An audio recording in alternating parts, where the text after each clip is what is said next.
Then we'll push the brake. Ooh, it lights up.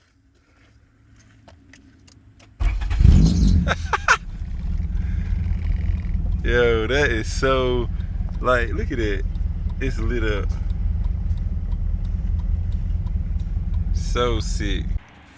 What is going on YouTube? So today we're gonna be doing a little work on the trap car, and we got a couple of new faces here that's gonna explain to you who they are and what this technology stuff is laying on the back of the trap. So go ahead, fellas. Sure. Yeah, so first of all, my name's Keegan. And I'm Tracy. We're from Jordan Distributors. I want to say thank you to Dell for having us today. So what we're here to do today is we are going to be installing our plug and play push to start conversion kit on the trap car today.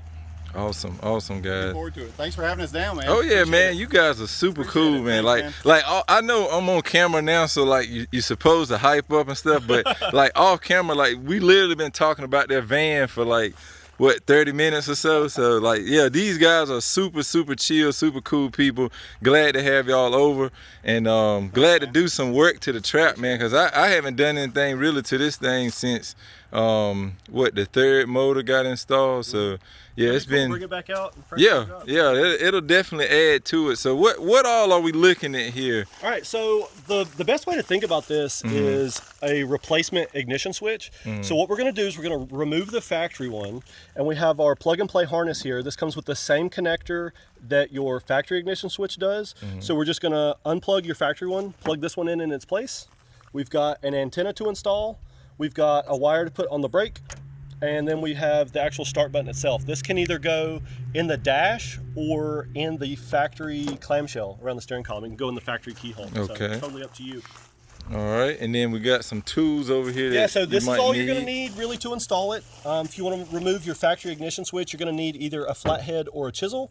Hammer for that, Phillips head screwdriver, 10 millimeter with an extension and a ratchet, and just some ordinary pliers. That's all you need. Good deal. Yep.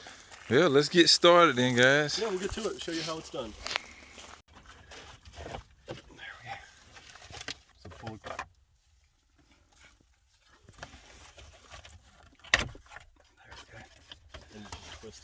I'm working on it. Okay, cool. All right, so no more ignition, right? No more ignition. Final answer. That's it. Dirty now. Okay, so Yeah, it's loose enough now I can move it by hand. oh yeah, I can see them now. So we're just gonna take both those out. All right. So now we got Okay, yeah. this And that's What what we took holds out. it on there. Yeah. Okay. and these two little screws. And everything So that you you're could doing. put a regular bolt back in that if Right. you wanted Yeah, so Okay. it's totally reversible if you wanted. Okay.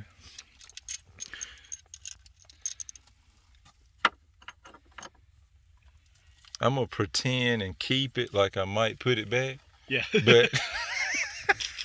All right, so this is your factory ignition switch. If you want to keep the lock, this is actually your steering wheel lock. So if you want to keep the lock in the car, you can leave this out and skip this step of taking the ignition out. okay. If you want to take the ignition out and the lock and you don't mind taking it out, one of the things you're going to need to do, there's 4 screws. There's a screw there, a screw here, and there's one here on the back side, these little brass screws. So they all come out to take this as the immobilizer if you're still running an immobilizer. Okay. So this needs to stay in the car if you're going to take the ignition out, so then the lock's gone. So to bypass this ignition, the easiest way to do it is if you just take your factory key and you can zip tie it to this and then hide this, tuck this under and zip tie it out of the way. Okay. So then so you're bypassing the it's ignition. nothing technically that needs to like rotate. It's just reading straight from Just the key. reading the Okay. chip key, exactly. And And then that's, you know, some people are bothered by that. Mm-hmm. They don't want that. So it's all options. You got lots of different options that you can do with this. Right. Okay. And that's for people with stock ECUs, like with the Right. immobilizer. Okay. So with your car, with the trap car, Mhm. you don't have to worry about it because you got the chipped ECU. Right. So with that chipped ECU, you're bypassing that immobilizer anyway. Okay. Right. Good deal. Good So deal. you got some options. So if you want to keep the factory ignition, you can mount the push button start somewhere on the dash. You know, underneath the Okay. trim panel, you can put it lots of different places. So you can still have the lock, still have the immobilizer, and have a push button start. Okay. Yeah, you right. Y'all do got options when it come to doing this. Yeah. But that was something I definitely wondered. I thought about it earlier. I mean, I knew I was good because I don't have the mobilizer, but it was something that I was definitely gonna ask you guys, because in case a lot of people watching do have, you know, like a stock CG that they want this installed in. That's how they bypass. Exactly. Yeah. So see, that's the connector that we were sourcing. Mm-hmm. So that's just to factory. lean way down there and Yeah. So I don't know. hard. All right. So if you trace this ignition wire back, you'll feel underneath here that it plugs in the fuse box there. Okay. So what we're taking out is it. So you just press the clip and it comes out. Alrighty. Right there. And then our kit's going to replace that. It's going to plug right in that same fuse box location. So we're going to use this quick connector to attach here on the brake switch. So this is your brake switch, and there's 4 wires coming out, and what we're going to attach to is this white wire with a black stripe. That's so neat though, how it just slides on the end with the spade connector. Yeah, and all this is heat shrunk, and yeah, it's got strain relief on it. Right, like you guys Heat went shrink it all so it out. wouldn't pull out. You guys went all out. All right, now one of the problems that we've had sometimes with these is if you're not careful, we've had some people align this spade. If that spade gets bent and it's not lined up, your stuff won't start. Oh yeah. So we've had several people email us, but it's real easy. So you just got to make sure you're straight with that, but it's no problem. You know, it reminds me of And then like that'll click in place. Okay. It reminds me of like door speakers. You know how they have the little thing that you have to slide into it, but sometimes they have that plastic over it. Right. And like you got to make sure you align it before you push it on. So now we're going to install your new harness for your new push button switch, and it's the same connector. So it's going to go in the same spot that last one we pulled out did. It's going to go up there in this fuse box. Okay. It's a little hidden. Gotta go by feel. There we go. Nice when you've done this enough, you can do it blind. Yeah. Perfect. It's up there. Now tuck around this way. We can come up and hook on this common ground here. All right.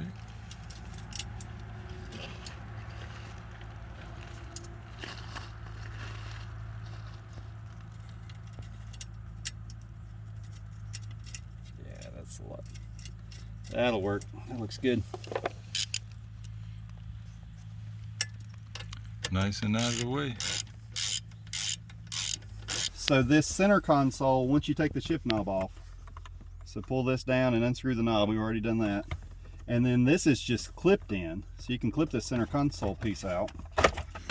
So that comes right out of your way. And then there's 2 screws we took out here.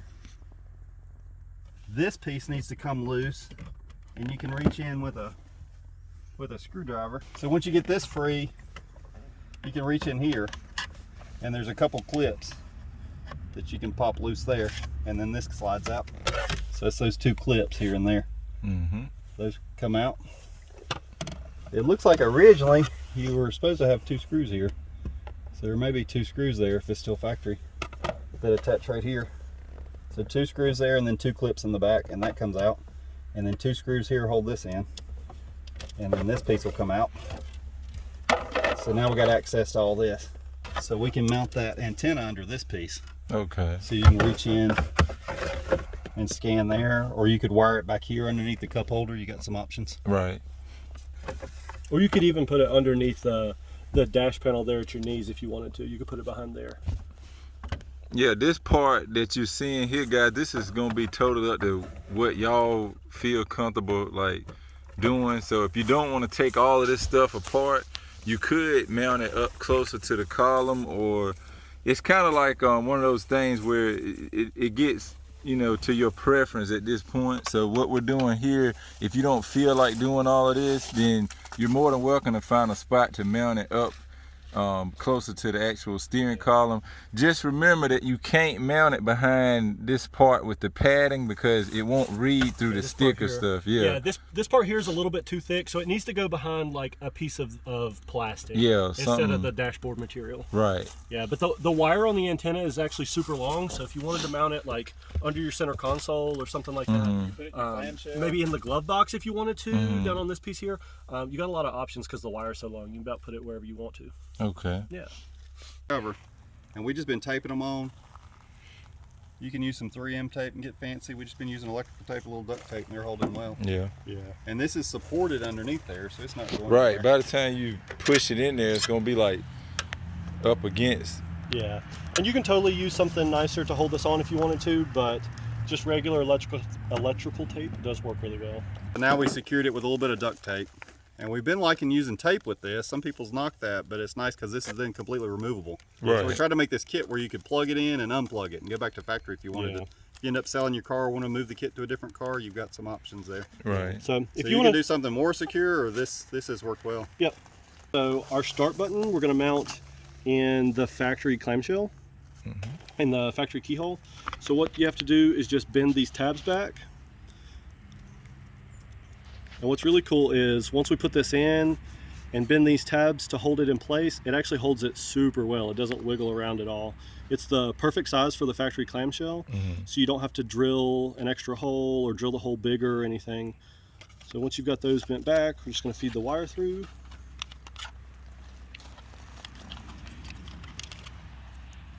And at this step, you kind of want to think about how it's going to look. So you kind of want to orientate it right. And then about like that. And then we can just come around to the back side here and bend all these tabs to hold it in place. Okay. Yep. And those hold it really well. Yeah, We've they had these in do. for months. They don't go anywhere. Yep. And so once you've got that like that, start button's all good. So now we can just mount this back in like factory and plug it in. Good deal. Seems simple enough. Yeah, not too bad. Yeah, so you don't need that. Yeah, I don't need it. No immobilizer here. No. Not reading anything here. I cannot get over that. Yeah. That is So now we super just need to dope. tidy all this wire up. And the box has a couple tabs on the side that we can zip tie it up out of the way. Okay. You want to zip tie one that, was or that'd be already all right? I swear that thing looked like it was just made to be Made in. for it. This is gonna be so weird. Hold on, okay. Okay, so we are now unlocked. Then we'll push the brake. Ooh, it lights up.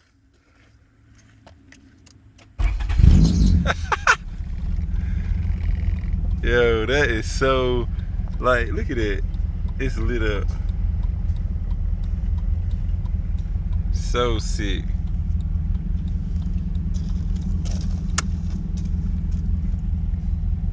That is dope.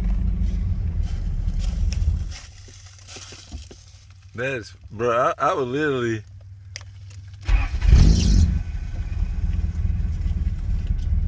That is sick.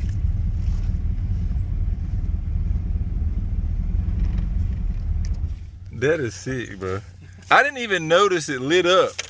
Oh yeah. So if you scan your key tag and unlock it, and then put your foot on the brake, it lights up when you put your foot on the brake to let you know, like. See? Yo, that is so. Yeah, that it's is ready. sick. Yep, it lights up. So you know, if it's dark, you put your foot on the brake, it lights Right. up so you can see it. Now, if you keep your foot off and press it once, the radio will come on. Yep. And then a And second it'll click. flash. Second click will do your fuel pump and And then AC one more. fans. Perfect. Yep. And then you can either put your foot on the brake and start it, or a third press will just turn everything back off. Either way, That's neat though. It's like just blinking. it just blinks to let you know you haven't actually started it. Shut it back down. Yep. And then when it starts, it'll light up blue to let you know the engine's running. That's so cool, man. Yeah. You guys are next level. Like, I can't get over that.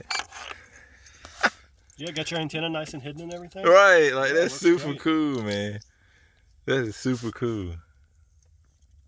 Like, I'm gonna burn my starter up. I just feel like Just playing with it. feel like clicking that thing. We're glad you like it, man. Yeah, that's dope, man. I Cool. appreciate y'all for Cool. coming out Yeah, here. man. Thank you Appreciate for you having having us. us. Absolutely. And I will definitely be linking y'all's information in the bottom of this video. So anybody watching this, they do it for Civics as well as Accords, but they really wanted to start testing on Accords, which is why they're here. So Yep. Yeah, we had a lot of people asking for these for their Yeah, Accords. we've had a lot messaging So, us. So yeah, big shout out to you. Thank you for having us and letting us test it out and make sure it's working good for Accords. most definitely, anytime, guys. Yeah, they're anytime. available now on our website. So, like he said, he'll put the link below. So, Good if you want deal. to pick one up, they're on our site. Appreciate you guys, Thanks, man. Appreciate you. Oh yeah. All right, guys. So the fellas have gotten out of here, and I just wanted to show y'all real quick. We actually have the same push start installed into the CB7. Super, super dope. Super dope. And on top of the switches, or on top of the push starts, these guys actually found me a cluster in the junkyard that you know, I needed so that I could fix my temp gauge. So now my temp gauge is working exactly like it should. So huge shout out to them guys. But yeah, super dope people. Great product. As you can see, we have a third kit here, and this one is going to be going into the well, the Trap Queen or the Silver Accord. So look forward to that. I'll try to do a video on me actually attempting to install this into that car, and we'll see just how difficult it is for somebody like me or you guys that might not know, because those fellas are very experienced in what they do, so it's a lot easier for them. But we'll see how difficult it is for me to do it myself. With that being said, guys, I'm gonna go ahead and wrap this video up here. I hope y'all enjoyed it, and I hope y'all learned something pretty new and pretty cool that we're now getting for Accord. So that being said, like, share, subscribe, and remember, guys, respect all bills. Peace out.